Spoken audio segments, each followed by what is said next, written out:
সুস্বাগতম। ভ্রমণপ্রিয় মানুষ, সুদূরের প্রিয়াসী। দূরদেশের মধ্যে মানুষের মন বৈচিত্র্যে খুঁজে বেড়ায়।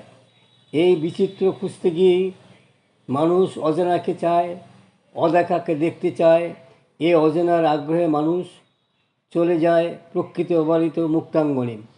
দেশ ভ্রমণে মানুষের অভিজ্ঞতা বাড়ে, আর বাড়ে হৃদয়ের প্রসারতা। দেশ ভ্রমণ মনের সংকীর্ণতা দূর করে, স্বার্থপরতার অবসান ঘটায়। পর্যটন এখন আগের মতো শুধু মাত্র কষ্ট সহিষ্ণু মানুষের মধ্যে সীমাবদ্ধ নয়।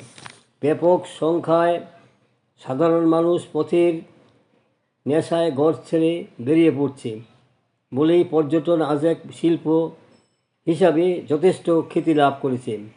ভ্রমণ পিপাসী মানুষ যারা দূরের কোথাও ভ্রমণের জন্য দীর্ঘ ছুটি পায় না বা বিস্তর টাকা পয়সা খরচ করার সামর্থ্য নেই, অথচ ভালো পর্যটন কেন্দ্র দেখার আগ্রহ আছে যথেষ্টই, অনায়াসে আসতে পারেন মালদা জেলার প্রত্নতত্ত্ব পর্যটন কেন্দ্রগুলিতে। মালদা জেলার প্রকৃতি, সৌন্দর্য ও সংস্কৃতি, তেমনি ইতিহাস প্রসিদ্ধ স্থাপত্য ও প্রত্নতান্ত্রিক নিদর্শন যে কোনো ভ্রমণ পিপাসু বা ঐতিহাস অনুসন্ধানসু ব্যক্তির নিকট বিস্ময়কর। মালদা জেলার প্রসিদ্ধ স্থাপত্য ও প্রত্নতান্ত্রিক নিদর্শনকে নিয়ে ইউটিউবে সাহিত্যের নবদিগন্ত চ্যানেলে আজকের ভিডিওটি হলো ঐতিহাসিক ও প্রত্নতান্ত্রিক পর্যটন কেন্দ্র মালদা। গ্রন্থনায় রবীন্দ্র কুমার চক্রবর্তী।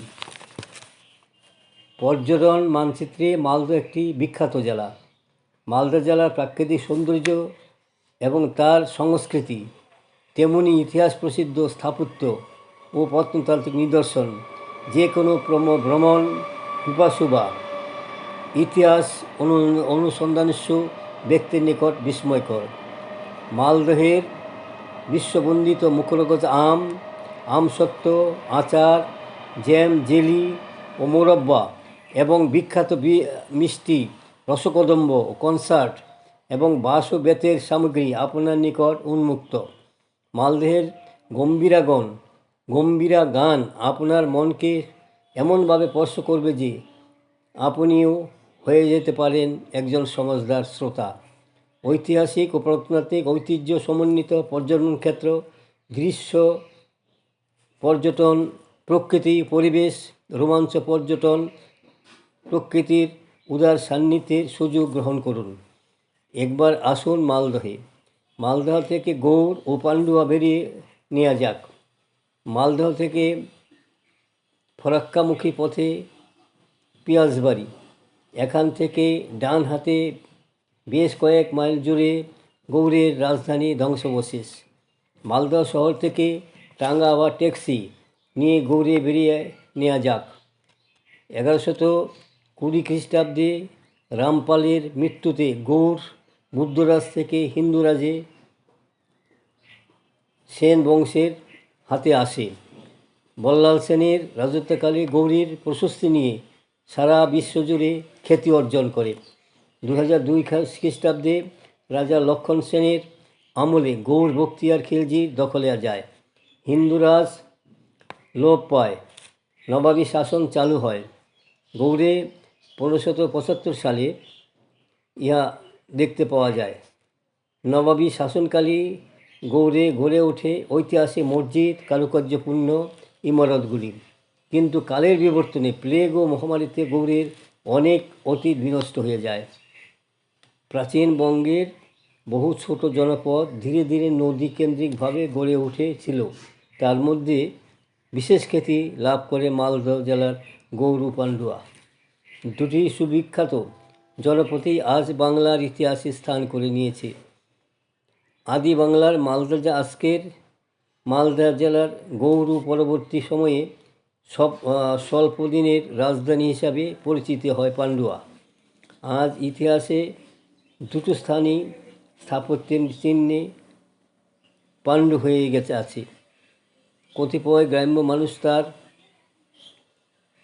আমের ক্ষেতের মাঝে মাঝে ঝিল আর সমস্ত ঝিলের ধারে ধারে প্রাচীনকালের সেই বিখ্যাত স্থাপত্যগুলি আজও ইতিহাসকে সবার সামনে নতুন করে পরিচয় করেছে। তাদের অস্তিত্ব অতীত অস্তিত্ব, তাদের অতীত অস্তিত্ব। মনে হয় এইসব ইমারতগুলি স্থানীয় বিদেশি পর্যটকদের কাছে অনেক কিছু বলতে চায় তারাও একদিন মানুষের পূর্ণতায় কলকালিতে মুখরিত ছিল। আজ আর তাদের অনেকেই মনে রাখে না। গৌড় স্থাপত্য সর্বজন বিদিত।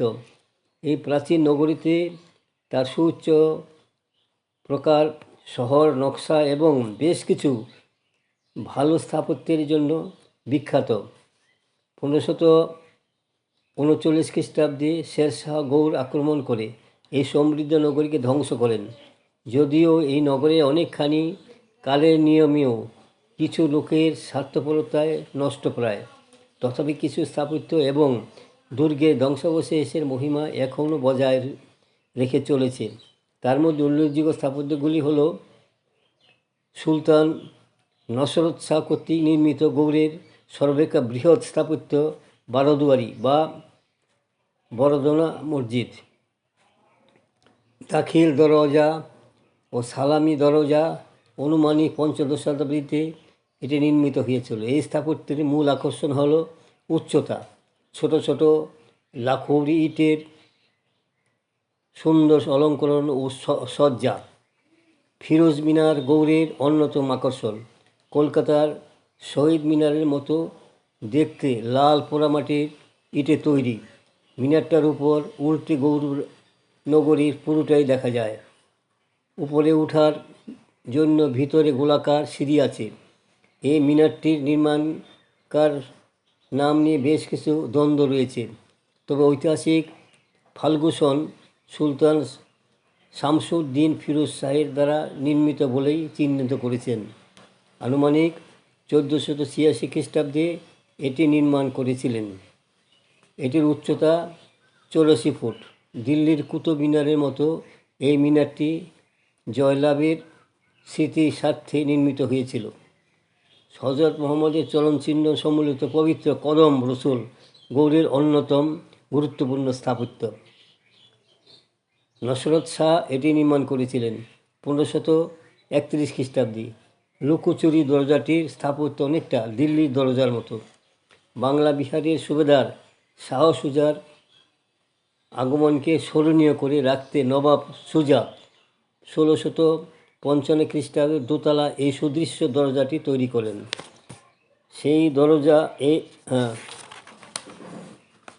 এই দরজা তোরণটি দুটো দিকে দুটো পাল্লা ছিল। আজ আর তা নেই।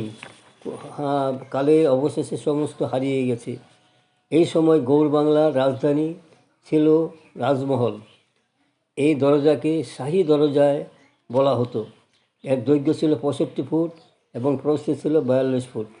গোটা গৌড় অঞ্চলটি ছিল প্রায় 10 মাইল এবং এর চারপাশে ছিল সোনা মসজিদ। এক ভয়ঙ্কর বন্যায় ক্ষতিগ্রস্ত হয়। দুর্গ প্রাচীর পরীক্ষাগুলো দিয়ে ঘেরা ছিল। ভবিষ্যতের আক্রমণকে নিয়ন্ত্রণ করার জন্য এখানকার ছোট বড় সব সৌধগুলি অধিকাংশ অতীতের স্মৃতিকে নতুন করে জাগিয়ে তোলে। অন্য দর্শনীয় স্থান পাঁচখিলানি সাঁকো। এটি জানা যায় রাজা লক্ষণ সেন জলের ধারা আনয়নের জন্য বানিয়েছিলেন। তারপর 1475 খ্রিস্টাব্দে নির্মিত লুটন দরজাটি দেখার মতো। এটি বঙ্গশাহী সড়কের ধারে অবস্থিত। এটি সুলতান ইউসুফ শাহের রাজত্বকালের কীর্তি, তবে নটু নামের এক নর্তকী অর্থে এটি নির্মিত। এটি পান্ডুয়ার প্রবেশপথের এক ফালি মন্দিরের আদলে তৈরি। এছাড়া পাশাপাশি গুণমন্ত মসজিদ, তাঁতিপাড়া মসজিদ ও দেখে নেওয়া যাক। তাঁতিপাড়া মসজিদ 1400 খ্রিস্টাব্দে মিরসাদ খাঁ দ্বারা নির্মিত হয়েছিল। চারিদিকে আমবাগান ঘেরা চামকাঠি মসজিদটি অতীব সুন্দর। এটি 1475 খ্রিস্টাব্দে সুলতান ইউসুফ খান নির্মাণ করেন। শাহী দরজার দক্ষিণ পশ্চিমে রয়েছে চিকা মসজিদ। দীর্ঘকাল বাদুড়ের বাস ছিল বলে এমন নাম করানো হয়েছিল। এর স্থাপত্যশৈলী পান্ডুয়ার একলাখি মসজিদের মতো। এর নির্মাণকাল 1442 খ্রিস্টাব্দে নাগাদ। ঐতিহাসিকরা মনে করেন এখানে পাশে রয়েছে বিশাল 22 গজের দীর্ঘ প্রাচীর। এটিকে রাজপ্রাচীর বলেও মনে করেন স্থানীয় বাসিন্দারা। বড়াশোনা মসজিদেও অপরূপ সৌন্দর্য রয়েছে। সোনার পাতে কিছু অংশ মোড়া ছিল বলে এই ধরনের নামকরণ হয়েছিল। এছাড়া আরও একটু হাতে সময় নিয়ে ঘুরে আসা যাক মহামিলন মন্দির, পাতালচণ্ডী মন্দির, জাহানিয়া মন্দির, সিরাজউদ্দিনের সমাধি। এবার চলুন যায় প্রাচীন বঙ্গের রাজধানী পান্ডুয়ায়। মালদহ শহর থেকে মাত্র 8 কিমি দূরে বেশ বড় রাস্তার ধারে পান্ডুয়ার গ্রামে রাজধানী স্থানান্তরিত করেন শামসউদ্দিন ফিরোজ শাহ, আর তিনি পান্ডুয়ার নাম করেন ফিরোজাবাদ। পরবর্তী সময়ে সেকেন্দার শাহ 27 গড়ায় নতুন সুলতানি প্রাসাদ বানান। তখন থেকেই পান্ডুয়ার দুর্গ পরিত্যক্ত নষ্ট হতে থাকে। পরবর্তীকালে রাজা গণেশ পান্ডুয়া দুর্গটিকে ব্যবহার করেন। তবে দুই বিখ্যাত ইসলামী দরবেশ জালালউদ্দিন তাবেজি ও নুরু কুতুব আলমের উপাসনাস্থলের জন্য পরবর্তীকালে পান্ডুয়া বঙ্গদেশে বিশেষ পরিচিতি লাভ করে। পান্ডুয়ার ঐতিহাসিক পর্যটন কেন্দ্রগুলি হল নিমসরাই স্তম্ভ, যেটি 60 ফুট উঁচু। কেউ কেউ একে আজান মিনারও বলতেন। বড় দরগাটি দেখবার মতো। এটি 1342 খ্রিস্টাব্দে আলাউদ্দিন শাহ নির্মাণ করেন বলে জানা যায়। অন্য একটি লক্ষণীয় হল সেলামি দরওয়াজা। মোট দরগাহ 34 নং জাতীয় সড়কের ধারেই এটি অবস্থিত। এটি হজরত শাহ আলমের সময় বানানো হয়। এখানে শাহ আলমের নামও খোদাই করে আছে দীর্ঘ ভাষা উর্দু ভাষায়। এখানে পীর সাহেবের বাসস্থান ছিল। পাশেই অবস্থিত কুতুবশাহী বা সোনা মসজিদ। মখদুম শেখ কুতুবুল আলমের স্মৃতিতে এটি তৈরি। এটির অধিকাংশই ভগ্নপ্রায়। আজ তার রেখা কিছুই নেই, রয়েছে শুধু ইট কতগুলি পাঁজর। ঠিক পাশেই ভারতের প্রত্নতত্ত্ব বিভাগ সংরক্ষিত একলাখি মসজিদ। এটির আয়তন বেশ বড়। 1418 থেকে 1428 খ্রিস্টাব্দের মধ্যে সুলতান আলাউদ্দিন মোহাম্মদ শাহ এই সুন্দর মিনারটি নির্মাণ করেন। এর মধ্যে 3টি সমাধি আছে।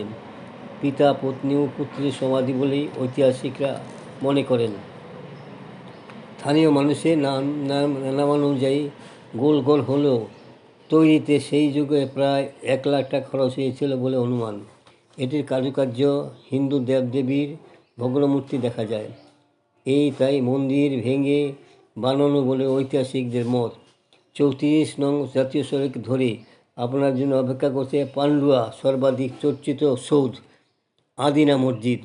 ভারতবর্ষের তথা বাঙালির মসজিদ স্থাপত্যের মধ্যে 1364 খ্রিস্টাব্দ থেকে 74 খ্রিস্টাব্দ পর্যন্ত দীর্ঘ 10 বছরে নির্মিত এই সৌধকে ঐতিহাসিক জন কেনিংহোম বাঙালিদের তৈরি পৃথিবীর অন্যতম আশ্চর্য সৃষ্টি বলে উল্লেখ করেছেন।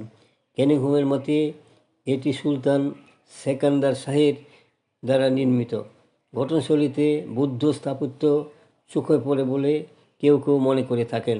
বুদ্ধ স্থপতির উপর তৈরি বলে অনেকে মনে করেন। পশ্চিম দেয়ালে কোরআনের বাণী লিপিবদ্ধ আছে। পাশে আছে সুলতান সেকান্দার শাহের কবর। কালো পাথরের